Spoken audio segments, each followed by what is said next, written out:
Bueno, hoy vamos a hablar del elemento tipo Shell en el software SAP 2000, que es un software integrado para análisis estructural y diseño, en el cual les voy a decir qué hipótesis o suposiciones hace el software, les voy a decir unas capacidades y limitaciones, les voy a dar unas advertencias y consejos que nos dan en el manual a la hora de realizar el modelado del elemento tipo Shell, y les voy a dar una opinión personal. SAP 2000. SAP 2000 es un programa de elementos finitos con interfaz gráfico 3D, preparado para realizar modelación, análisis y dimensionamiento del más amplio conjunto de problemas de ingeniería estructural. Bueno, hablemos del elemento tipo Shell. El elemento tipo Shell es un tipo de objeto de área que se utiliza para modelar el comportamiento de la membrana, la placa y del caparazón en estructuras planas y tridimensionales. El material del caparazón puede ser homogéneo o estratificado a través del espesor. La no linealidad del material se puede considerar cuando se utiliza caparazón en capas. Como visión general tenemos que el elemento Shell tiene una formulación de 3 o 4 nodos, donde el de 4 nodos no tiene que ser estrictamente plano. Combina el comportamiento de la membrana y la placa. Cada elemento tiene su propio sistema de coordenadas local para definir propiedades, cargas y entre otros. Se permiten propiedades de material ortotrópico dependiente de la temperatura. Cada elemento puede cargarse por gravedad, adicionar cargas uniformes en cualquier dirección, presiones superficiales en la cara superior, inferior y lateral, y además de cargas debidas al cambio de la temperatura. Se usa una integración numérica de 4 puntos para la formulación de la rigidez. Los esfuerzos y los momentos y fuerzas internas en el sistema de coordenadas local del elemento se evalúan en los puntos de integración de Gauss de 2×2 y se extrapolan a las uniones del elemento. Se puede estimar un error aproximado en los esfuerzos del elemento o las fuerzas internas a partir de la diferencia en los valores calculados a partir de diferentes elementos unidos a un nodo en común. Esto nos da una indicación de la precisión aproximada del elemento finito, que luego puede usarse como base para seleccionar una malla más precisa. Las estructuras que se pueden modelar con este elemento incluyen sistemas de piso, sistemas de pared, tableros de puentes, cascarones curvos tridimensionales como tanques, modelos detallados de vigas, columnas y otros elementos estructurales. Formulaciones disponibles. Hay dos formulaciones distintas que están disponibles, una es la homogénea y la otra sin capas. La homogénea combina el comportamiento dependiente de la membrana y la placa. Estos comportamientos se acoplan si el elemento está deformado, o sea que no está plano. El comportamiento de la membrana utiliza una formulación anisoparamétrica que incluye componentes de rigidez de traslación en el plano y un componente de rigidez de perforación en dirección normal al plano, usando la teoría de Taylor y Simo de 1985 e Ibrahimbegovic y Wilson de 1991. El comportamiento de flexión de la placa incluye componentes de rigidez rotacional de placa bidireccional fuera del plano y un componente de rigidez de traslación en dirección normal al plano del elemento. Aquí se pueden escoger entre dos formulaciones muy importantes. Una es la placa delgada de Kirchhoff y la placa gruesa de Mindlin-Reisner. Para cada elemento shell homogéneo en la estructura se puede elegir modelar el comportamiento de membrana pura o placa pura o la caparazón completa. Como aconsejo en el manual, nos dicen que en general se recomienda que se utilice el comportamiento del shell completo a menos que toda la estructura sea plana y esté adecuadamente restringida. También está la formulación en capas.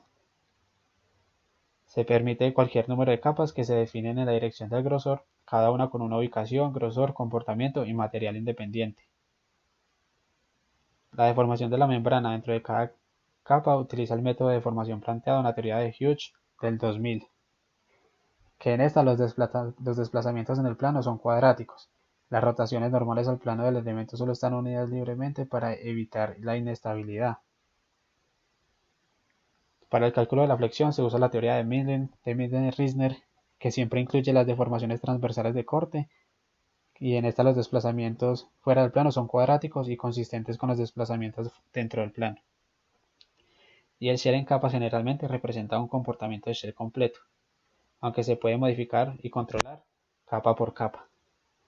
Acá como advertencia nos dicen que si la estratificación es completamente simétrica en la dirección del espesor, el comportamiento de la membrana de la placa estará acoplado. Conectividad de los nodos. Cada elemento shell y otros tipos de elemento de área pueden tener cualquiera de las siguientes formas. Un cuadrilátero definido por las cuatro articulaciones que van de J1, J2, J3 y J4, o triangular definido por las tres articulaciones J1, J2 y J3. Las uniones de J1 a J4 definen las esquinas de la superficie de referencia al elemento. La formulación cuadrilátera es la más precisa de las dos. El elemento triangular solo se recomienda para ubicaciones donde los esfuerzos no cambian rápidamente. Como consejo, nos dicen que no se recomienda el uso de elementos triangulares grandes donde la flexión en el plano, o sea en la membrana, es significativa. El uso del elemento cuadrilátero para mallar varias geometrías y transiciones, de modo que los elementos triangulares se pueden evitar. Entonces ahí tenemos como ejemplo varias áreas con diferente forma en la que se utilizan cuadriláteros para mallar, obviando pues los triangulares. Pautas de forma. La ubicación de las uniones debe elegirse para cumplir con las siguientes condiciones geométricas. El ángulo lateral de entrada de cada esquina debe ser inferior a 180 grados. Los mejores resultados para el cuadrilátero se obtienen cuando los ángulos están cerca de los 90 grados, o al menos entre 45 y 135 grados. La relación de aspecto de un elemento no debe ser demasiado grande.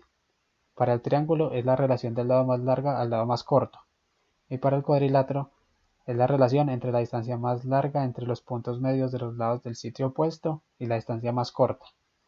Y los mejores resultados se obtienen para las relaciones de aspecto cercanas a la unidad, o al menos que sean menores a 4, y la relación de aspecto nunca debe exceder 10.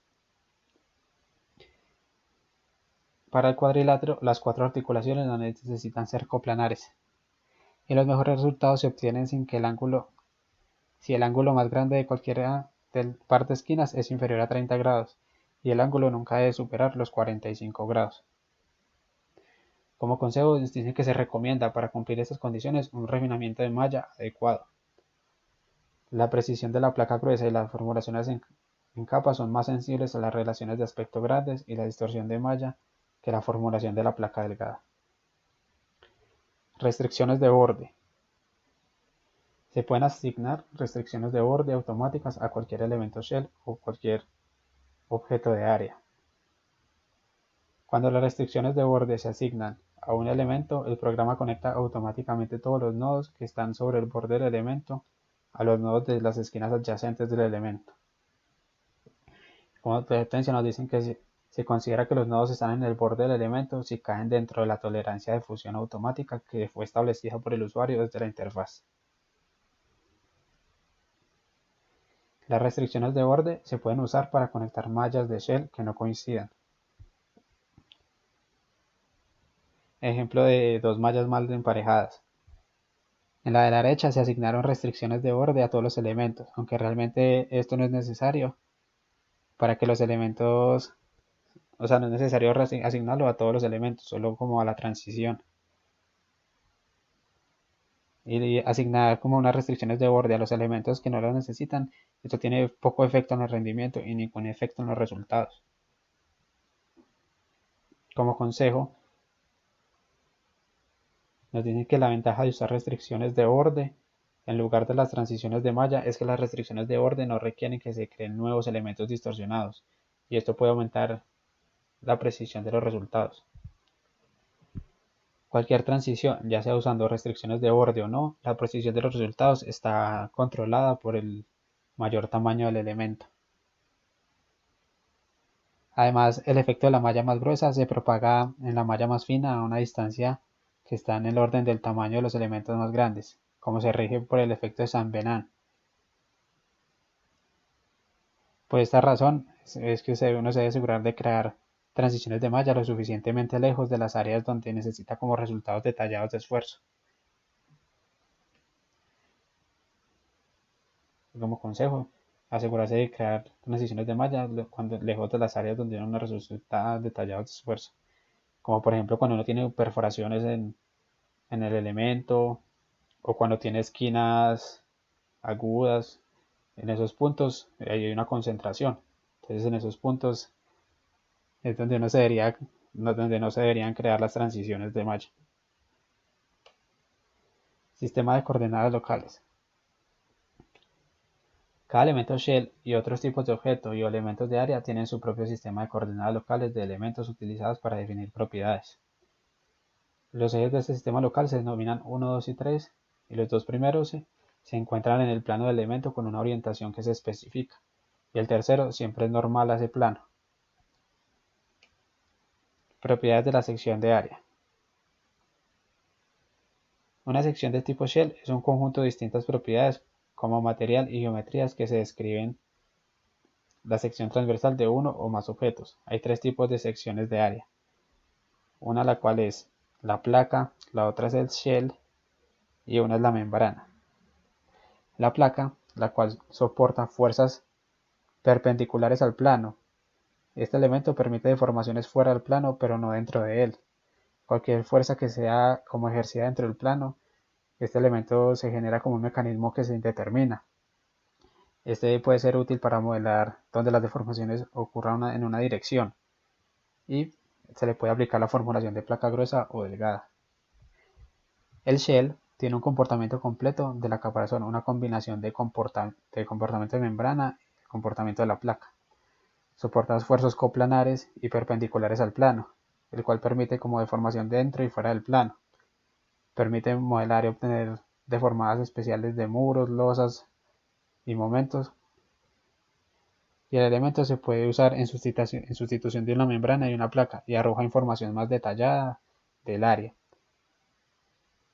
Y para este caso se necesita la creación de un mallado, que son los nodos internos en el elemento, para garantizar la correcta distribución de las cargas, material homogéneo y lineal. Y también se le puede aplicar la formulación de placa gruesa y delgada. El elemento membrana soporta esfuerzos coplanares. Solo se deforma en el plano y no permite deformaciones fuera de él. Este elemento es útil para distribuir cargas por área tributaria a nervios, correas o vigas.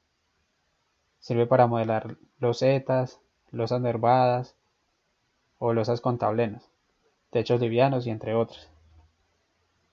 Generalmente se recomienda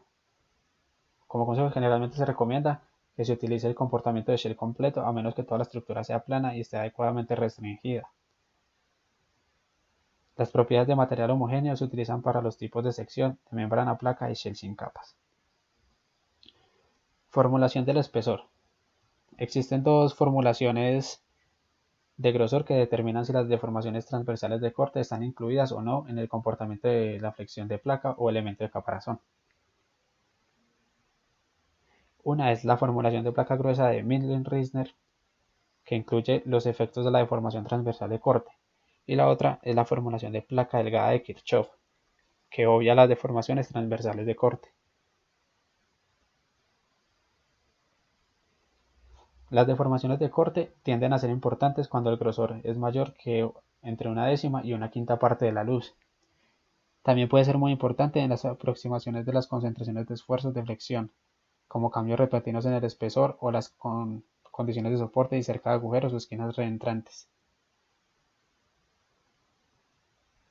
Como consejo, nos dicen que generalmente se recomienda utilizar la formulación de placa gruesa, a menos que esté utilizando una malla distorsionada y sepa que las deformaciones de corte serán pequeñas, o a menos que esté tratando de igualar una solución de placa delgada teórica. Sección en capas. La propiedad de la sección en capas se define y se construye la sección en dirección del espesor. Se permite cualquier número de capas, incluso una sola. Las capas se encuentran con respecto a una superficie de referencia. Esa superficie de referencia puede ser la superficie media o la superficie neutra, la superficie superior o la inferior o cualquier otra ubicación que se elija. Y esa superficie de referencia es la que va a contener los nodos del elemento. Las propiedades del material para cada sección se especifican por referencia a un material previamente definido y se utilizan los siguientes: el módulo de elasticidad, el módulo de corte, las relaciones de Poisson, los coeficientes de expansión térmica, la densidad para calcular la masa de los elementos y el peso para calcular las cargas de peso propio y gravedad. La formulación de placa gruesa de Milne, que incluye los efectos de deformación transversal de corte, siempre se utiliza para el comportamiento de la flexión de las capas de la capa de caparazón. Entonces aquí tenemos como ejemplo una losa gruesa que fue definida en 4 capas y se definió su superficie de referencia casi llegando al final de la losa. Y se puede ver el eje local 3, que siempre es paralelo, perpendicular al plano, y el eje local 1. Como consejos nos dicen que se recomienda usar el modelo más simple que cumpla los objetivos de ingeniería, incluso cuando se justifiquen modelos más complicados. Se recomienda comenzar con modelos simples, en su mayoría lineales, y aumentar el nivel de complejidad y no linealidad a medida que se gana experiencia con su modelo y su comportamiento. Para asegurar un modelo estable se recomienda incluir capas que, cuando se combinen, proporcionen ambas combinaciones, de membrana y de placa. Fuerzas internas y esfuerzos de salida. Las fuerzas internas en los elementos shell, también llamados esfuerzos resultantes, son las fuerzas y los momentos que resultan de integrar los esfuerzos sobre el espesor del elemento. Para un caparazón homogéneo, estas fuerzas internas son: entonces aquí tenemos las fuerzas normales y de corte de la membrana. La F11 y F22 son las fuerzas normales. Y F12 es la fuerza de corte de la membrana. Tenemos los momentos de flexión de la placa, que es el momento 1,1, momento 2,2. Y el momento de giro de la placa, que es el momento 1,2. La fuerza cortante de la placa, que es V13 y V23. Donde X3 representa la coordenada de espesor medida a partir de la superficie media del elemento, llamada TH en el software. Es el grosor de la membrana. Y THB, que es el grosor que dobla la placa. Para el caparazón homogéneo, de placa delgada, la deformación de corte es igual a 0, porque lo que las fuerzas de corte transversales se calculan en lugar de los momentos usando las ecuaciones de equilibrio.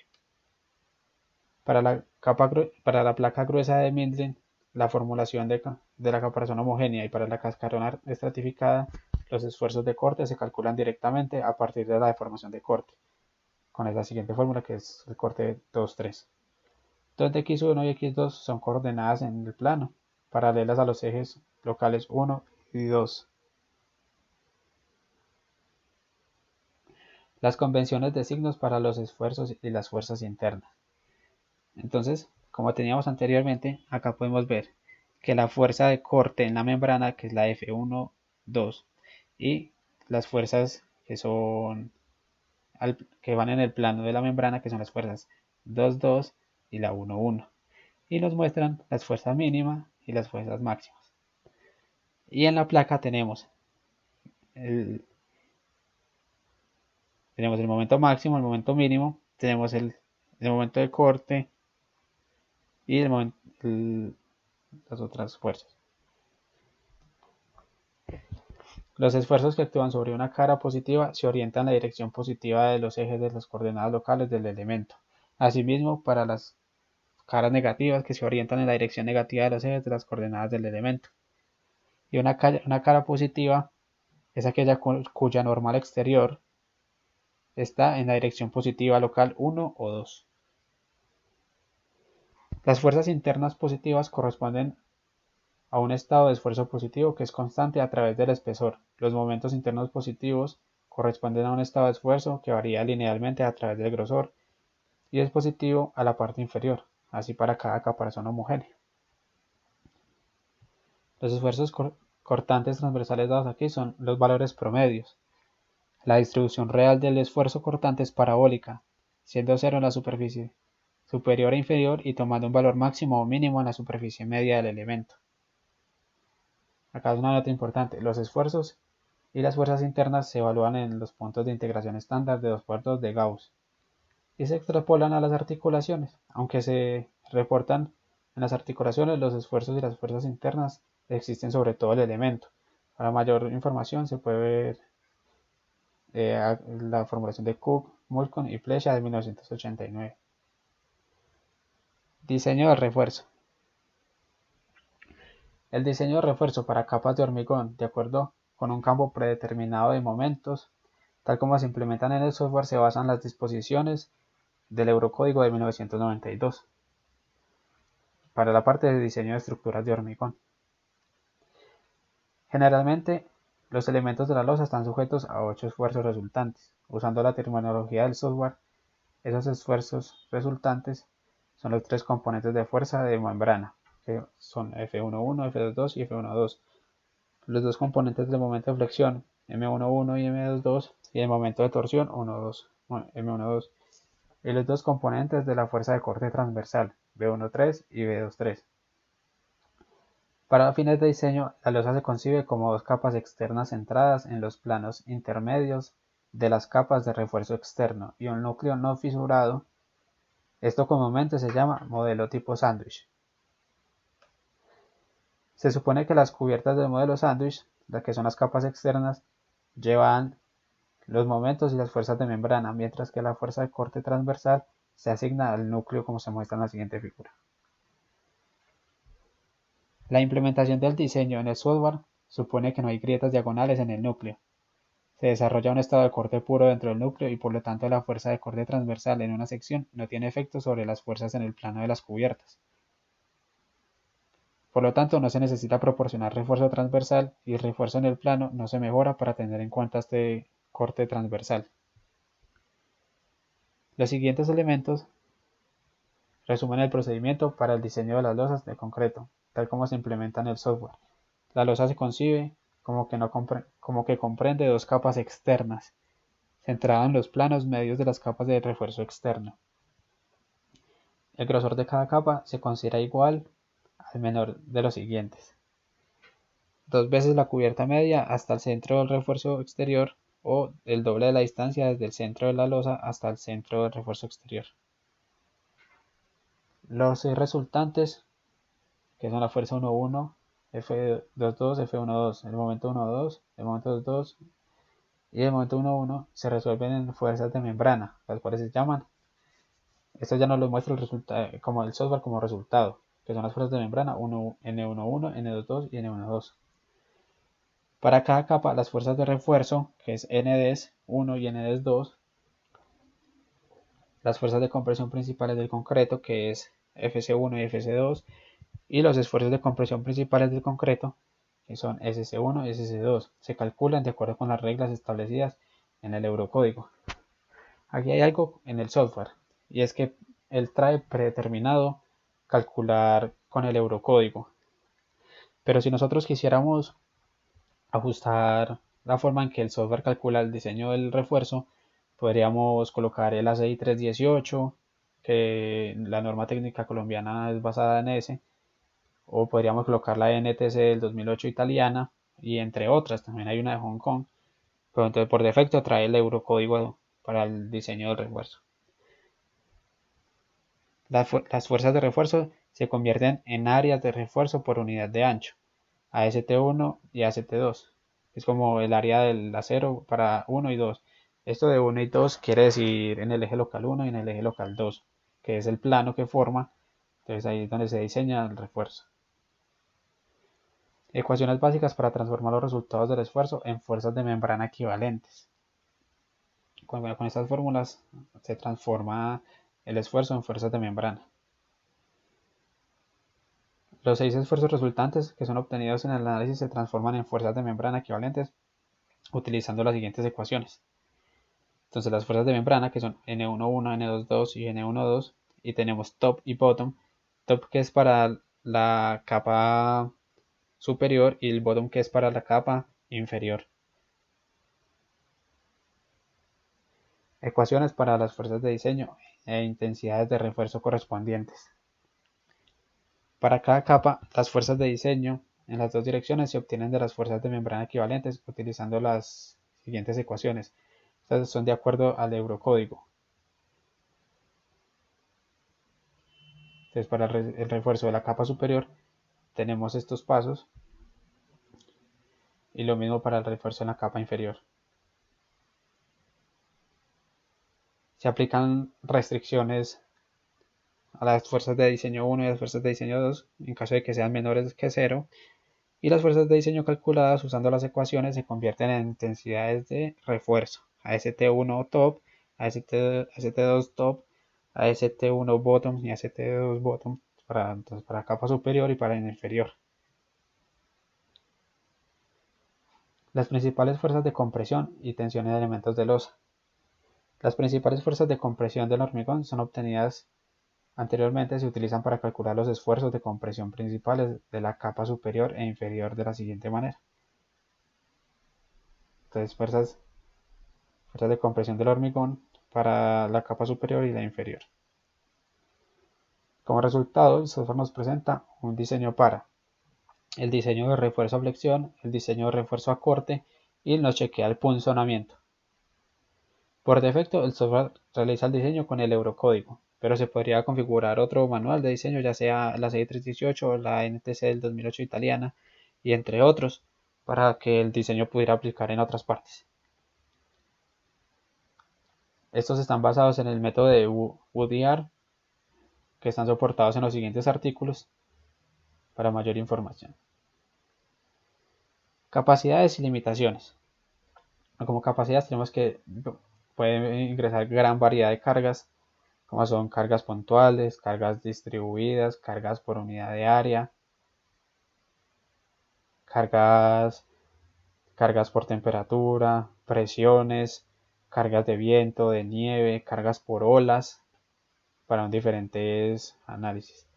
Tiene diferentes tipos de apoyos, como son los rodillos, las rótulas, los empotramientos. Se pueden configurar distintos apoyos, restringiendo movimientos o restringiendo los momentos. Se pueden poner resortes como apoyos para simular como asentamientos en las estructuras. Tiene gran capacidad de análisis y diseño. Ya vimos que tiene incorporados una gran cantidad de códigos de diferentes partes del mundo. Tiene definidos gran cantidad de códigos. Permite importar diseños realizados en AutoCAD para realizar el análisis en formato DXF.